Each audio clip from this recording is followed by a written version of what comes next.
membuat konten edukasi, istilah kata. Karena memang itu adalah konten yang paling engaging sama yang paling banyak dicari sama orang-orang zaman sekarang.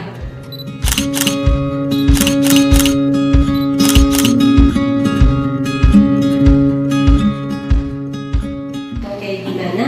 Jadi seiring dengan berjalannya waktu, dia memberikan minat interest yang beda ke setiap kalangan. Dan sekarang aku lihat-lihat dia di thread itu udah mulai bikin kayak isu-isu gitu kalau nggak salah ya. Terus juga kayak misalkan Jeremy Point, dia awalnya itu buka konten-konten yang tentang scholarship dan luar negeri. Terus tahu-tahu dia jadi ke arah games dan lain-lain, terus yang kayak prank-prank gak jelas. Habis dari situ dia diprotes sama orang, terus tahu-tahu jadi balik lagi dia bahas matematika. Nah, aku tuh jadi bingung ya, apa kita di zaman yang sekarang kita harus tetap keep up sama personal branding kita dan terus mempertahankan itu, atau kita harus ubah terus demi mempertahankan perhatian dari konsumer tadi dan masyarakat gitu. Itu pertama. Terus yang kedua, aku mau nanya soal ini kan kita bahas sosial media marketing juga ya untuk bisnis. Emang di zaman sekarang kita sangat butuh sosial media. Terus gimana caranya bukan startup sih, company gede seperti misalkan Starbucks itu yang tidak menggunakan sosial media sama sekali gitu, tapi dia tetap sustainable di penjualannya sekarang. Nah itu gimana ya caranya? Apakah kita seperti yang Starbucks itu kan dia marketingnya itu dari tangan ke tangan ya, yang dimana dia nulis nama dulu, baru itu yang jadi marketing ke orang lain. Nah, apakah di sosial media sekarang kita masih tetap mempertahankan kayak gitu, atau terus lagi mempergunakan sosial media itu? Gitu aja. Terima kasih. Oke, mungkin tentang politik sama krisis di sosial media, digital platform, bukan sosial media sih. Cuman untuk influencer, kita harus lihat dulu dia itu citra buruknya itu apa. Apakah dia membunuh? Apakah dia nipu? Apakah dia gimana? Kita harus deep dulu dalam. Kalau misalnya kesalahannya dia itu hanya keselipet salah ngomong, atau cuman ribut sama influencer lain tanpa melibatkan kayak dia membunuh orang, menipu orang ratusan juta dan lain sebagainya, itu memungkinkan masih mudah di-clear up namanya. Di-clear up namanya pakai public relation, pakai personal branding lain, itu masih bisa. Tapi caranya aku harus tahu dulu itu kasusnya apa, gitu. Tapi masih memungkinkan. Tapi kalau misalnya udah yang membunuh gitu, atau memperkosa gitu kan, atau yang udah maaf nipu ratusan juta, itu bentar dulu, itu caranya ada lagi, treatmentnya bakal beda lagi. Jadi harus dilihat dulu proporsi dari kesalahannya si influencer itu sebesar apa. Kedua, tadi apa lagi?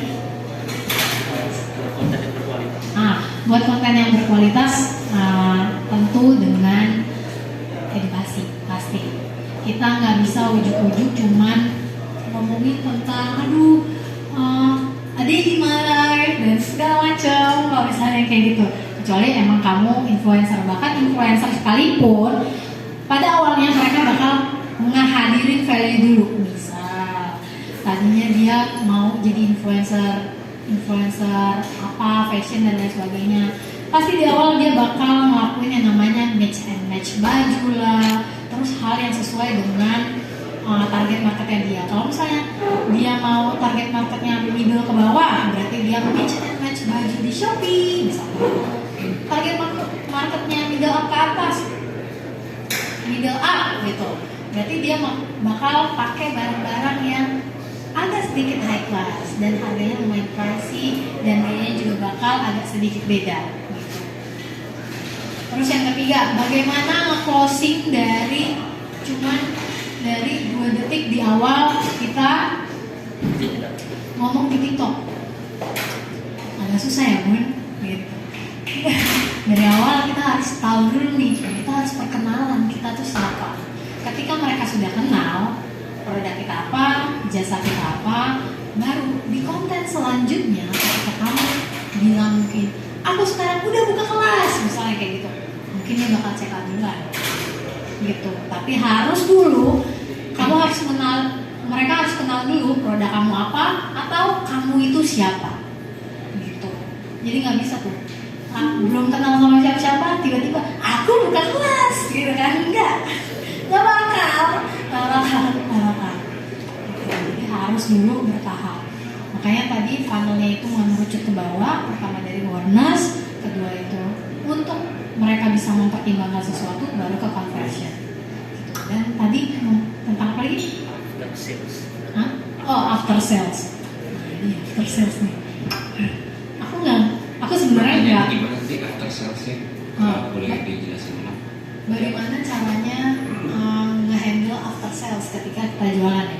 Nah, ketika ngomongin after sales, jujur, aku bukan orang yang capable untuk ngelakuin hal itu, karena itu ranahnya ke sales. Tapi ini adalah saran yang paling mudah dilakuin adalah jawab apapun pertanyaan yang ditanyain sama klien kamu atau customer kamu tanpa lama. Jangan slow respon, karena beberapa klien itu bahkan di Bali kalau kamu slow respon bye bye, hilang. Apalagi bule di Bali itu lebih ngomongin tentang, lebih suka kita meskipun kita mahal mungkin atau kita murah atau kita tuh nggak bagus-bagus amat, tapi kalau kita yang paling fast respon, kemungkinan kuenya bakal kita yang dapat. Jadi harus fast respon, harus informatif, mereka harus sabar juga. Jangan senggol baca, udah dibilang gitu kan, jangan, harus sabar. Ini mungkin berkaitan dengan crisis management kalau soal after sales. Salah satu klien kita itu antara aja kita nangani krisis manajemen mereka. Teman-teman paham lah ya kira-kira masalahnya ada di mana. Itu gara-gara CS-nya yang jawabannya template itu atau nggak solutif, itu snowball effect. Dimulai dari komplain yang biasa-biasa aja menjadi caci maki dan akhirnya jadi kolok-kolokan yang akhirnya jadi meme. Jadi sesederhana itu sih after sales service kalau menurut aku. Customer service itu harus humble dan benar itu di HP gitu ya. Kalau itu iya, makanya banyak banget sekarang aplikasi-aplikasi penunjang customer service. Kayak AI gitu. Iya, ada yang pakai AI kayak Komo, itu aplikasi buat balas chat dengan baik, benar. Jadi semua itu bakal kita bisa lihat dalam satu platform. Mau HP-nya ada 3, nomornya ada banyak, tapi begitu ada yang masuk pasti bakal kelihatan semua di situ. Jadi untuk customer service yang paling utamain adalah kesabaran sama komunikasi yang baik. Itulah kenapa customer service adalah orang yang paling banyak ke psikolog. Nah, itu. Ya, karena emang tugasnya itu paling berat dari customer. Terus saya pengen nanya, karena target market kita dari paling ganda, akhirnya sekarang kita mengambil market ini lebih ke hospitality, lebih ke akomodasi dan properti. Untuk apa ya, kita kan pengennya naikin brand awareness kita. Kalau misalkan kita menggunakan saluran yang channel kita kan pasti, kalau saya pikirnya untuk channel ini dari FB atau Instagram dan website. Apakah perlu kita reach out ke TikTok juga yang jelas-jelas segmennya berbeda dengan FB dan IG? Perlu nggak sih kita reach out ke sana juga untuk at least cuma awareness aja nanti? Apakah jika iya, apakah nanti audiens TikTok ini akan maksudnya konversi ke Instagram dan Facebooknya seperti apa, kayak gitu sih? Terima kasih. Surprisingly jarak kita nggak lama, cuma 3-4 tahun dan alhamdulillah kita udah banget bisa mulai gitu. Karena kenapa? Pembeda. Kalau misalnya agensi lain di Jakarta itu atau di Bali itu kebanyakan dia bukan palu gada, tapi dia selalu bilang bisa apa itu. Mau disuruh ngurung Selat Sunda pun dia bilang bisa. Tapi kenyataannya pekerjaannya itu di bagian apa? Kebanyakan kayak gitu. Terus harganya banding harga adu murah. Jadi misalnya kalau ada 5 agensi pitching di sebuah project, mereka adu murah dan lain sebagainya. Cuman agensi aku yang kalau bikin pitching atau offering price harga paling mahal. Ya justru itu yang membuat calon klien kita ini ada 5 orang ngasih harga cuma sekian juta, cuman aku yang ngasih harganya puluhan juta. Mengangkat dari usaha yang sudah berlangsung, yaitu usaha ibu saya, yaitu Cokelat Kecil. Nah, sebetulnya kalau dari segi produk ini sudah reposure karena di mana-mana ada. Tapi dari cerita dengan kakak tadi di belakang, saya yakin bahwa melalui acara ini saya juga bisa membantu bagaimana mendengarkan, bagaimana belajar untuk masuk di sosial media marketing begitu.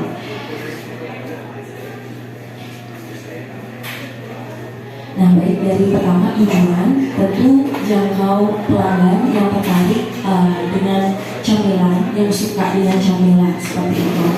Nah, jadi untuk nama pemirsanya yang suka ngemil, yang dibutuhkan tentunya adalah produk snack, khususnya kacang asin yang punya kualitas dari segi rasa beda dari yang lainnya. Nah, tentu rasa itu kembali lagi ke lidah masing-masing. Personal branding kita yang kita bangun dari awal sampai sekarang itu gimana? Balik lagi ke funnel yang tadi, awareness, ketertarikan, lalu conversion. Nah, dimana di awal kayak si Jerome Pauline, mereka membuat konten edukasi, istilah kata, karena memang itu adalah konten yang paling engaging sama yang paling banyak dicari sama orang-orang zaman sekarang. Nggak cuma di Indonesia, tapi di luar negeri. Di Indonesia konten edukasi sekarang udah nurun nih ranahnya, tapi di luar negeri masih sangat diminati. Cuman sekarang dia udah mulai gonjang-ganjing, mau inilah, mau itulah, mau inilah, mau itulah. Tapi dari awalnya dia sudah terkenal sebagai Jerome Pauline, si anak pinter, istilah kata. Tapi dia udah punya jati diri orang yang anak pinter gitu. Nanti apa-apa ketika mereka bikin prank aneh-aneh gak jelas, tiba-tiba nanti disangkutin sama ngomongin tentang besoknya, ngomongin tentang edukasi lagi, ini lagi. Tapi cara mereka ngambil awareness sampai dia mendapatkan personal brandingnya dia sendiri itu dari konten edukasi. Bagusnya di mana kak? Bagusnya dilanjutin. Tapi kok dia enggak kak? Karena dia udah punya nama. Rata-rata orang yang udah punya masa yang sudah besar, mereka akan dituntut yang namanya endorsement, nge-review makanan, bahkan ada hal yang nggak sesuai sama targetnya, duitnya masuk, sikat, ya kan? Gue ngomongin edukasi, tapi yang nge-endorse kok Sekfar tuh makan nasi bowl, rice bowl, ya sikat, mau gimana, duit, gitu kan? Ada hal-hal yang tidak bisa diindahkan, duit salah satunya. Mungkin itu si Awkarin juga sama. Awalnya mungkin dia ngomongin tentang fashion karena itu yang target marketnya yang lagi hype pada zaman itu. Tiba-tiba dia jadi rapper yang buka-buka baju. Kenapa? Mau bikin isu biar nama dia meredah. Setelah itu dia bikin klarifikasi. Enggak, kemarin itu ini gue, agensi gue, biar namanya kembali baik lagi. Habis itu ngomongin tentang traveling. Buat ranah apa? Karena sekarang ranahnya traveling udah mulai naik lagi. Kalau aku melihat Awkarin, berarti dia ngikutin tren yang lagi hype zaman sekarang. Nanti tahun ke depan mungkin dia ngomongin metaverse sama Bitcoin, mungkin nggak kemana tuh entar. Bisa jadi, karena dia mungkin ngikutin tren yang lagi hype sekarang. Gue nggak tahu siapa konsultannya, mungkin ya yang penting ujung-ujungnya, jadi kayaknya itu. kayak gitu. Tapi ada nggak yang konstan dari dulu sampai sekarang sama? Ada, pasti ada. Ada nggak penipu yang dari dulu sampai sekarang masih beramah tamah di sosial